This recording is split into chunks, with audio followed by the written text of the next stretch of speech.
marches comme un aveugle qui ne sait pas où il va. Tu marches comme un sourd qui n'entend.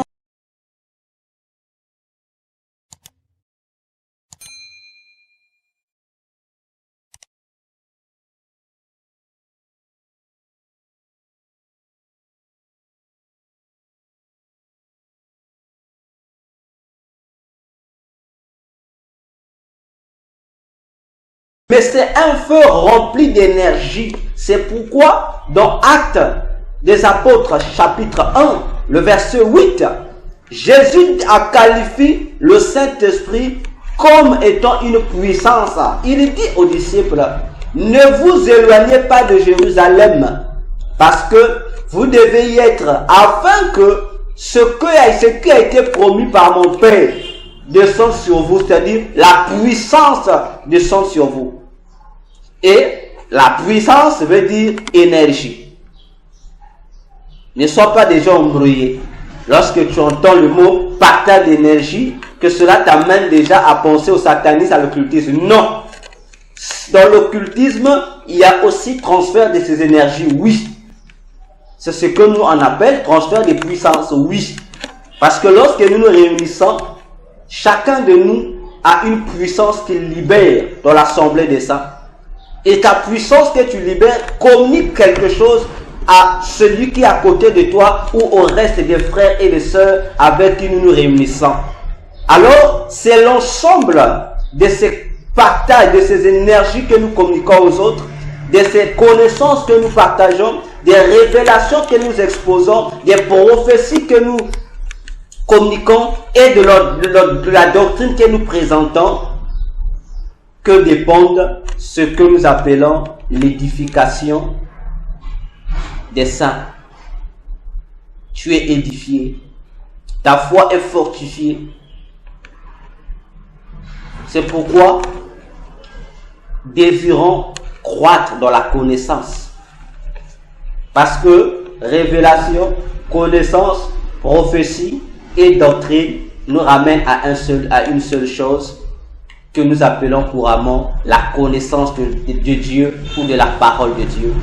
Ainsi, je ne cesserai point de me présenter devant le peuple de Dieu dans toute occasion bonne ou défavorable à vous parler des choses de Dieu, des révélations de Dieu, des prophéties divines. Ce qui est lié à la connaissance ou à la doctrine, j'en parlerai malgré les insultes qui me sont faites, malgré les persécutions que je subis, je dirai toujours la vérité. Rassurez, je dirai toujours la vérité. Parce que ce n'est pas un pasteur qui m'a présenté Jésus. J'ai découvert Jésus. C'est dans le monde des esprits que j'ai découvert Jésus. Pendant que je cherchais à être un grand magicien, pendant que j'étais en plein début d'initiation dans le monde souterrain, par des démons souterrains directement, c'est là que j'ai fait la connaissance de cet homme que la Bible appelle Jésus-Christ de Nazareth, le véritable Dieu. Donc, lorsque je vous parle de la parole de Dieu, lorsque je vous explique certaines réalités, certains mystères, frère, je sais de quoi je parle. Ça, je n'ai pas peur de ça. Je sais de quoi je parle. Pour vous dire que il y a plusieurs choses qui se passent, que les gens disent lorsque je vois parfois je lis. Parce que j'ai réalisé que depuis ma conversion en 2005, j'ai réalisé que il y a plusieurs choses que les pasteurs et ceux que nous avons l'habitude d'appeler les grands pasteurs entre guillemets, ils ignorent beaucoup de choses sur les réalités spirituelles, tant du côté de Dieu que du côté de Satan. Ils ignorent beaucoup de choses. C'est pourquoi, à force d'ignorer cela, ils continuent toujours dans des déroutes ou dans l'insuffisance cognitive, ce qui crée des dégâts dans la vie de plusieurs églises. Et je suis une fois de plus désolé encore pour tous les bien-aimés dans le Seigneur, pour tous les serviteurs de Dieu dans le Seigneur qui continuent encore à me dire de ne pas dire certaines choses à l'émission. Je dois les garder. En tout cas, je suis désolé pour vous parce que le Dieu que j'ai rencontré, il m'avait donné un ordre. Il m'a dit, tout ce que je te montre, tout ce que je te dis, tout ce que je t'enseigne, tout ce que je te révèle, ce n'est pas pour toi. Prends, révèle ça aux gens, explique ça au monde. Donc, la fameuse théorie que vous me dites, selon laquelle toute vérité n'est pas bonne à dire, en tout cas, je suis désolé, cette théorie n'a rien à voir avec la Bible, parce que toute la Bible nous dit de toujours dire la vérité. D'ailleurs, Jésus l'a dit, non, je suis la vérité. Jésus n'a pas dit qu'il y a certains moments où je ne suis pas la vérité, je suis à moitié vérité. Il est toute la vérité. Alors, si vous vous sentez gêné de dire toute la vérité pour cacher un peu, tant pis pour vous. Vous aurez des comptes à rendre à celui qui vous a mandaté. Et si vous avez peur, quand vous le dites, des problèmes, d'avoir des problèmes avec des gens, d'avoir des problèmes avec l'État, d'avoir des problèmes avec les autorités, tant pis pour vous. Mais moi, j'ai été mandaté par Jésus de faire la mission qui m'a été donnée, de prêcher la parole, d'enseigner le peuple de Dieu, afin de les éclairer qu'ils connaissent la vérité, comme lui-même Jésus nous a dit dans Jean 8, 32, il dit, vous connaîtrez la vérité et la vérité vous affranchira. N'est-ce pas? Ce n'est pas moi qui le dis. Maintenant, si vous voulez qu'on cache une vérité, désolé, moi je dis tout et je n'ai pas peur. Et je n'ai non plus besoin d'utiliser encore la deuxième fausse théorie que vous utilisez. Il dit non, il faut utiliser certaines sagesses. Je suis désolé. Quelle sagesse je vais utiliser? Ce qui est faux, c'est faux. Je dis que c'est faux. S'il y a un homme de Dieu que je connais qui est dans le culte, je ne viendrai pas ici faire comme d'autres font. Comme certains ex-satanistes font. Dit non, je ne vais pas citer le nom, je ne veux pas avoir de problème avec des gens, je suis désolé pour eux, tout comme pour vous. Lorsque je sais que tel homme de Dieu est faux, croyez-moi, je n'aurai pas à retenir ma bouche. Je viendrai, je vous dirai le nom. Je ne me limiterai pas à montrer des signes, je suis désolé. Parce que même lorsque vous effectuez des signes, il y a des hommes de Dieu, dans certains milieux, ils ne manifestent pas ces signes. Hein. Il faut dire, Jésus a dit, vous reconnaîtrez un arbre par ses fruits, n'est-ce pas? C'est-à-dire que l'arbre, pour reconnaître un arbre, il faut voir les fruits que produise l'arbre. Mais attention, pour reconnaître les fruits d'un arbre, il faut aussi d'abord connaître l'arbre en question. N'est-ce pas? Si on venait aujourd'hui te présenter les fruits de quel arbre je pourrais prendre, voilà. On venait te présenter aujourd'hui les fruits de l'olivier.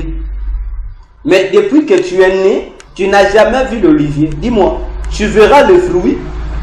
Mais le jour où on va te dire, on t'introduit dans un jardin en te demandant de montrer l'olivier, tu seras incapable. Tu as le fruit, mais tu es incapable d'identifier à quel arbre appartient le fruit. Et moi, je vous présente l'arbre et je vous présente son fruit. Pour dire que je ne suis pas dans le lot de ces serviteurs de Dieu qui veulent jouer à cette fameuse sagesse. Je suis désolé. Pendant que ces faux pasteurs sont en train de détruire les gens, vous êtes là à jouer de sagesse. Que tel pasteur, il fait ceci. Non, dites son nom directement. Si vous n'avez pas peur de citer les noms des musiciens païens, vous citez leur nom. Pourquoi là vous ne jouez pas la sagesse? Vous citez les noms. Mais lorsqu'il s'agit de citer les chrétiens, les serviteurs de Dieu qui sont dans le même loge occulte que ces faux, que ces musiciens sorciers, vous ne voulez pas parler d'eux. Ça veut dire que vous êtes les véritables ennemis qui détruisez l'église. J'aurais même préféré que vous ne nous citiez pas les noms de ces musiciens profanes occultes. Pour nous citer les noms des musiciens chrétiens comme des serviteurs de Dieu chrétiens mais qui sont dans l'occultisme. Parce que les véritables assassins, les véritables criminels spirituels, les véritables ennemis de l'Église, ce sont ses frères, sœurs en Christ, serviteurs, servantes de Dieu en Christ, mais occultes, qui sont dans les églises. Qui sont dans les églises. Hein, bien-aimé? Je vous ai dit il y a très longtemps, ça remonte aux années. Je disais Moïse Mimi est sataniste. Les gens ne m'ont pas cru. J'ai été insulté de partout. Mais aujourd'hui, imaginez-vous, j'ai commencé à parler de ça depuis 2011. Mais aujourd'hui, dites-moi, ça fait combien d'années? Aujourd'hui, où en sommes-nous? Dites-moi. Je vous ai dit que Joël Francis Tatou est sataniste. Les gens m'ont insulté. Mais aujourd'hui, où en sommes-nous? Dites-moi, où en sommes-nous? Pour dire, désolé pour vous qui ne voulez pas la vérité, moi je suis pour la vérité. Et Paul disait, face à la vérité, nous n'avons pas de puissance pour la combattre, mais nous n'avons que de puissance pour la rendre visible, de puissance pour permettre que cette vérité soit encore plus forte pour délivrer tout ce que Satan et son royaume continuent à garder comme esclaves, ignorants, à manipuler, à maltraiter et à envoûter, parce que la mission que nous, chrétiens, avons reçue de Christ, c'est que nous allions partout dans le monde présenter le monde Jésus afin de permettre que ces personnes soient transférées du royaume des ténèbres vers le royaume des cieux, d'où Jésus règne. Voilà la mission d'un chrétien. Alors, bien-aimé, lorsque toi tu te reconnais appartenir à Jésus, efforce-toi à être utile en apportant la révélation, la connaissance, la prophétie ou la doctrine auprès de ceux qui sont autour de toi, auprès de ceux qui t'entourent, auprès des frères et des sœurs. Et je vous dis, il y a des gens qui ont des révélations de Dieu plus que moi, mais qui ont peur d'exploser ces révélations. D'autres se gênent en honte. Je vous dis ce qui est vrai. Ils sont là, dans nos villes, dans nos quartiers. Ils sont là, Dieu révèle des choses. Mais ils ne veulent pas expliquer ces choses parce qu'ils ont peur de ce que diront les autres. Ils ont peur des contradicteurs. Frères, sœurs, toi qui te reconnais dans ce lot-là, je te rassure, tant que tu vas continuer à garder ça, sache que tu es semblable à ce serviteur de Dieu dans la Bible qui a pris le talent, qu'il est allé enterrer les talents. Lorsque Jésus reviendra, tu auras des comptes. Et à cause de cela, tu risques de ne pas rentrer au ciel. Je te le dis. Je sais ce que c'est le ciel. Et je t'informe. Plusieurs serviteurs que nous glorifions sur la terre ne rentreront pas au ciel. Je te le dis. Ils ne rentreront pas au ciel à cause de ces choses-là. Ainsi, bien-aimés dans le Seigneur, voilà concernant le premier passage pour t'interpeller, pour interpeller chacun de nous à présenter au peuple ce que Jésus lui a dit de dire. Sans détour, sans cacher ce que Dieu a dit. Répète simplement ce que Dieu t'a dit. Répète simplement ce que Dieu t'a dit. N'aie pas peur de ce que le pasteur X viendra te dire. Parce que le pasteur X qui viendra te parler, c'est lui l'ignorant. S'il n'est pas un ignorant, c'est un envoyé de Satan qui vient pour t'intimider afin que tu ne puisses pas communiquer la vérité que Dieu t'a donnée. Car chaque révélation que Jésus nous donne, sachez que c'est pour sauver quelqu'un sur la terre. C'est que nous ne comprenons pas. Jésus ne donne pas les révélations pour le plaisir. Il nous communique ces révélations pour que nous puissions informer. Car cette information-là devient une puissance qui va libérer quelqu'un quelque part. Oh bien-aimés, savez-vous combien c'est merveilleux d'écouter les témoignages, tant dans mon pays que hors de mon pays, même en Europe, que tu entendes les frères, les sœurs, des serviteurs de Dieu que tu ne connais pas, qui t'appellent pour te dire merci.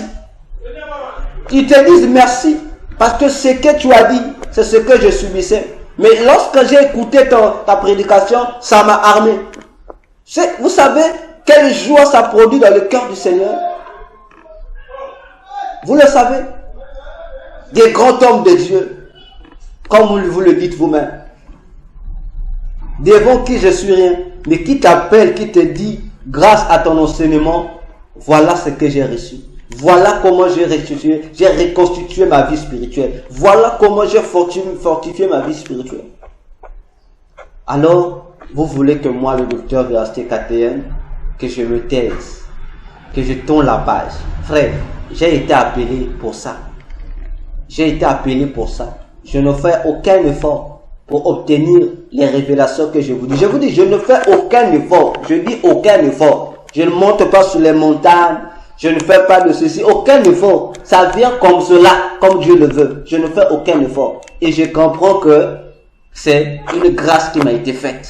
Et je ne veux pas décevoir ni Jésus qui m'a donné cette grâce, ni cette grâce que j'ai. Non. C'est mon outil de travail. C'est pourquoi je ne cesse de vous dire, priez pour nous, qui vous enseignons la vérité. Priez pour nous. Soutenez-nous dans les prières, matériellement et financièrement, afin de nous permettre, nous qui vous prêchons la vérité, qui vous expliquons les choses cachées, que d'autres serviteurs refusent de vous dire, que nous aussi, que nous puissions arriver là où le faux arrive pour détruire, que nous soyons là pour construire. Oui, on a besoin de vos soutiens financiers surtout. Pas pour nous bénir comme tel, pas pour que nous achetions des voitures, mais pour nous donner encore plus d'outils pour informer le monde entier. Bien-aimés dans le Seigneur, regardez combien des espaces médiatiques que le faux qui enseigne l'évangile du diable occupe. Regardez combien et comment vous les soutenez. Regardez. Regardez vous-même. Comment vous les soutenez, eux. Pourtant, eux qui ne font que tout le jour conduire votre âme à la perdition éternelle. Regardez combien de 1000 euros, des dollars que vous dépensez pour leur donner. Combien? Regardez les argents qu'ils vous demandent, les sommes qu'ils vous demandent pour vous faire des rituels. Et en fin de compte, après tout ce qu'ils vont faire, les prières, le soir d'un jeûne qu'ils vous font, il n'y a pas de solution. Mais vous continuez à donner sans problème. Nous, lorsqu'on vous demande ce soutien financier, on dit non, non, vous êtes des voleurs. Non, le docteur Véracité KTN c'est un voleur. Mais j'ai volé qui? Alors que ce soutien dont nous vous demandons, c'est pour étendre ce que tu écoutes afin que les autres l'écoutent. Lorsque nous vous demandons de partager les vidéos que vous recevez, vous croyez que qu'est-ce que moi j'en ai en faire avec le nombre de vues? Le nombre de vues m'importe peu. Ce dont j'ai besoin, c'est que le message soit diffusé au maximum pour sauver un grand nombre. Pour te dire, bien-aimé, arrêtons de faire l'œuvre de Jézabel, qui préférait soutenir les faux prophètes de Baal, les soutenir, les vêtir, les habiller, les nourrir, alors que les vrais prophètes de Dieu, Élie était là souffrant dans le désert.